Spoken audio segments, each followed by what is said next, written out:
पद्धतीने लावल्याचा तुमचा आरोप आहे, काय नेमका प्रकार आहे? खऱ्या अर्थानं लोकशाहीला काळमा फासण्याची परिस्थिती आज अमरावतीमध्ये निर्माण झालेली आहे. निवडणूक आयोग निवडणुकाच कशासाठी घेतं हा प्रश्न माझ्यासमोर उपस्थित झालेला आहे. हा श्रीकांत वडा नावाचे अधिकारी सरळ म्हणतात की आम्हाला ज्या पद्धतीने आदेश दिले त्या पद्धतीने आम्ही मशीन लावतोय. आपण हिंदुस्थानामध्ये राहतो, हिंदू आहोत.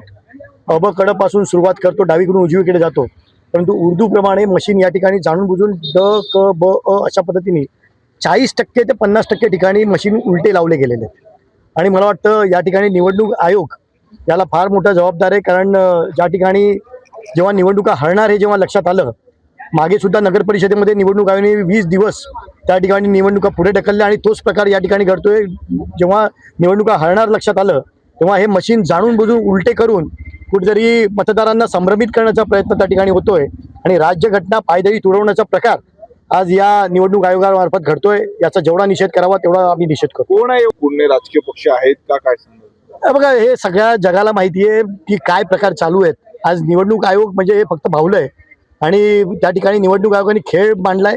मला वाटतं खऱ्या अर्थानं निवडणुका न घेता आता इलेक्शन न घेता डायरेक्ट सिलेक्शन करावं. त्यांना जे वाटतात लोक त्यांना डायरेक्ट सिलेक्ट करून निवडणूक आयोगाने मोकळं व्हावं, जेणेकरून या जनतेला सुद्धा संभ्रमित करण्याचं आणि उल्लू बनवायचे धंदे कुठेतरी बंद करावे.